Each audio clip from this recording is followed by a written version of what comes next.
ഗീതം പോലെ എന്നെ നിത്യം നടത്തിയിടണമേ. എൻ്റെ ഗീതം പോലെയല്ലേ എൻ പിതാവേ, എൻ യഹോവേ. നമ്മൾ ഈ പാട്ട് പലവട്ടം ജീവിതത്തിൽ പാടിയിട്ടുണ്ട്.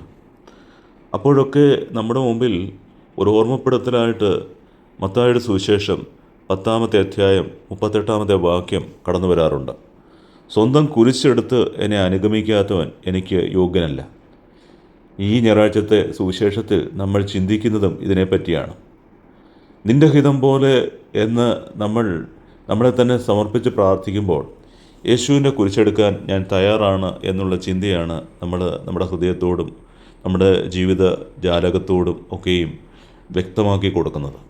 ഈ ജാലകം തുറക്കുമ്പോൾ ലോകത്തിന് കാണാൻ കഴിയുന്നതും നമ്മളെടുക്കുന്ന കുരിശുകൾ അത് ദൈവത്തിന് മഹത്വം കൊടുക്കുന്നതാണ് എന്നുള്ളതാണ്.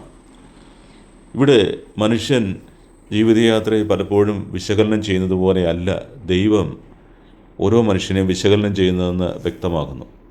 കർത്താവ് പറയുന്നുണ്ട്, ഈ ചെറിയവരിൽ ഒരുവനെ പോലും നിന്ദിക്കാതിരിക്കുവാൻ സൂക്ഷിച്ചുകൊള്ളുക. സ്വർഗത്തിൽ അവരുടെ ദൂതന്മാർ എൻ്റെ സ്വർഗീയ പിതാവിൻ്റെ മുഖം കണ്ടുകൊണ്ട് ആയിരിക്കുന്നു എന്ന് പറയുന്നുണ്ട്. ഓരോ ചെറിയവൻ എന്ന് നമ്മൾ പറയുന്ന വ്യക്തിക്കും അവൻ്റേതായ കാവൽമാലാഖമാർ അവന് വേണ്ടി സംസാരിക്കാനുണ്ട്. നമ്മൾ പലപ്പോഴും ഇന്ന് അധികാരസ്ഥാനത്തിരിക്കുന്നവരെ ബഹുമാനിക്കുന്നു, ധനമുള്ളവരെ ബഹുമാനിക്കുന്നു, ശ്രേഷ്ഠതയുള്ളവരെ ബഹുമാനിക്കുന്നു. നമ്മൾക്ക് അവിടെ ചോദിക്കാനും പറയാനും ആളുകളുള്ളവരെ നമ്മൾ സ്നേഹിക്കുകയും അവരെ മാന്യരായി കാണുകയും അവർ പറയുന്ന വാക്കുകളുടെയൊക്കെ മുമ്പിൽ നമ്മൾ റാൻമൂളി നിൽക്കുകയും ഒക്കെയും ചെയ്യുന്നു.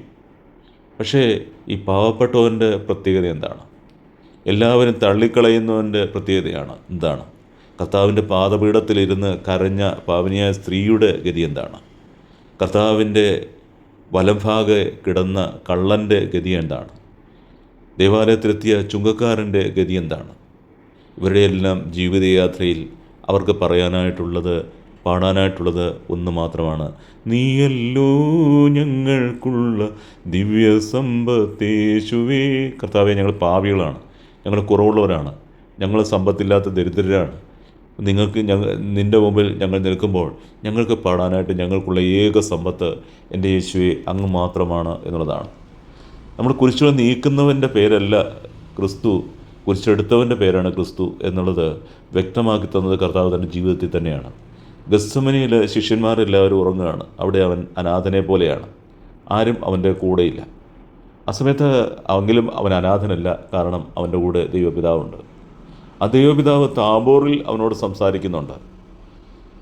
ജോർദാൻ്റെ തീരത്തിൽ അവൻ കയറുമ്പോൾ ഈ ആത്മാവ് പ്രാവായി ഇറങ്ങി വരുമ്പോൾ ഇവനെൻ്റെ പ്രിയപുത്രൻ എന്നുള്ള സാക്ഷ്യം കിട്ടുന്നുണ്ട്.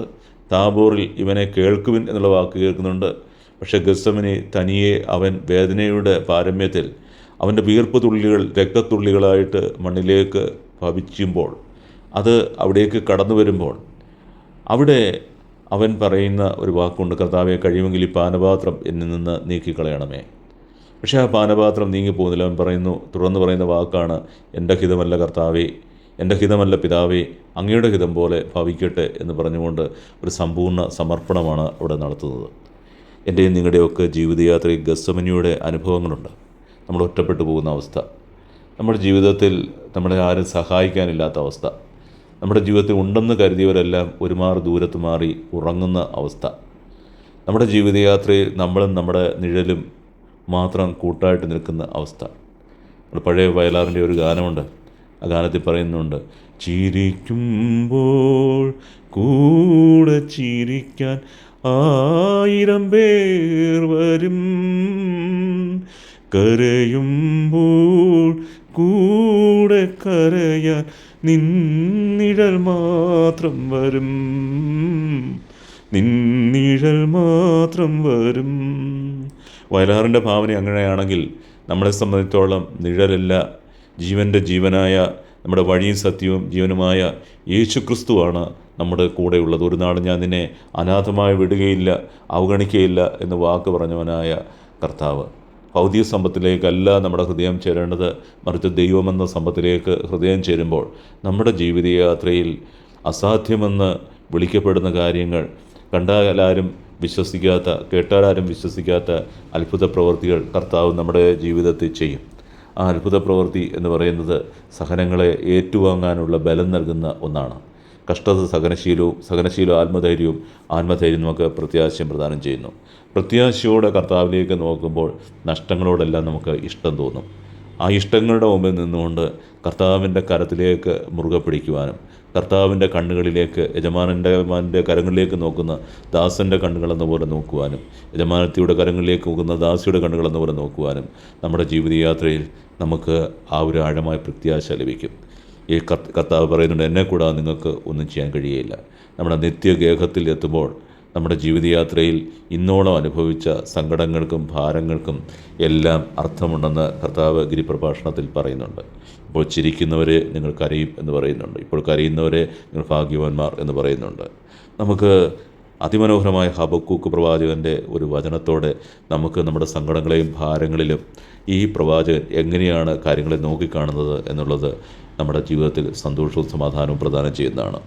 അത്തിവൃക്ഷം പൂക്കുന്നില്ലെങ്കിലും, മുന്തിരിയിൽ ഫലങ്ങളില്ലെങ്കിലും, ഒലിവുമരത്തിൽ കായ്കളില്ലാതായാലും, വയലുകളിൽ ധാന്യം വിളയുന്നില്ലെങ്കിലും, ആട്ടിൻകൂട്ടം ആലയിൽ അറ്റുപോയാലും, കന്നുകാലികൾ തൊഴുത്തിൽ ഇല്ലാതായാലും ഞാൻ കർത്താവിൽ ആനന്ദിക്കും. എൻ്റെ രക്ഷകനായ ദൈവത്തിൽ ഞാൻ സന്തോഷിക്കും. കർത്താവായ ദൈവമാണ് എൻ്റെ ബലം. കലമാൻ്റെ പാദങ്ങൾക്കെന്ന പോലെ അവിടുന്ന് എൻ്റെ പാദങ്ങൾക്ക് വേഗത നൽകി ഉന്നതങ്ങളിൽ അവിടുന്ന് എന്നെ നടത്തുന്നു. നോക്കുക, എല്ലാ നഷ്ടങ്ങളും, ഭൗതികമായ എല്ലാ നഷ്ടങ്ങളുടെയും മുമ്പിൽ നമ്മുടെ കർത്താവാണ് നമ്മുടെ ഓഹരി. ഭൗതികമായ നഷ്ടങ്ങൾ ഓരോന്നും നമ്മുടെ ജീവിതയാത്രയുടെ വിജയമാണ്. നമ്മളെപ്പോഴും ആലോചിക്കേണ്ടത് നമ്മുടെ സമ്പത്ത് എന്ന് പറയുന്നത് എപ്പോഴും തകർച്ചകളും വേദനകളും ആണ്.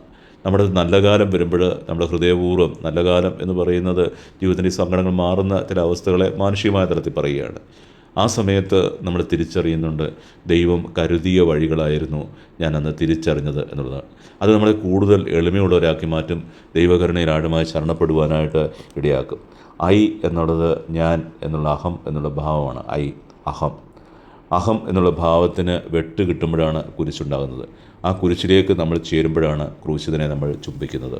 ക്രൂശിതനെ ചുംബിക്കുമ്പോൾ പിന്നീട് നമുക്ക് ലഭിക്കുന്നത് സ്വർഗത്തിൻ്റെ ചുംബനമാണ്. നമ്മൾക്ക് വേണ്ടി വാസസ്ഥലമൊരുക്കിയ ദൈവത്തിൻ്റെ വാസസ്ഥലങ്ങളിലേക്കാണ് അവൻ്റെ ചുംബനമുദ്ര നമുക്കൊരു സിഗ്നേച്ചറായിട്ട് ഉള്ളത്. ആ ദൈവകരുണയെ നമുക്ക് ശരണപ്പെടാം. എൻ്റെ ദൈവമേ, ക്രിസ്തുവിൻ്റെ സ്നേഹത്തിൽ നിന്ന് ആരും നമ്മെ വേർപെടുത്തും? ക്ലേശമോ, ദുരിതമോ, പീഡനമോ, പട്ടിണിയോ, നഗ്നതയോ, ആപത്തോ, വാളോ നമ്മെ സ്നേഹിച്ചൊരു മുഖാന്തരം എല്ലാത്തിലും വിജയം നേടുന്നു. നമ്മുടെ ഏത് സഹനങ്ങളുടെ മുമ്പിലും നമ്മുടെ രക്തസാക്ഷികളെ, ക്രിസ്തുവിനോട് സാക്ഷ്യം വഹിച്ചവരെ നമ്മുടെ ജീവിതയാത്രയുടെ മുമ്പിൽ പ്രകാശ ഗോപുരങ്ങളാക്കി നിർത്തിക്കൊണ്ട് നമുക്ക് ദൈവസന്നയിൽ കരുണയ്ക്കായിട്ട് പ്രാർത്ഥിക്കാം. ദൈവമേ, ജീവിതത്തിൽ ഏതെല്ലാം പ്രതിസന്ധികൾ വന്നാലും വേദനകൾ വന്നാലും നിന്നെ മറന്നൊരു ജീവിതം ഞങ്ങൾക്കുണ്ടാകരുതേ.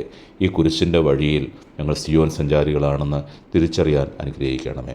സിയോൻ സഞ്ചാരി ഞാൻ, യേശുവിൽ ചാരി ഞാൻ പോകുന്നു കുരിശിൻ്റെ പാതയിൽ.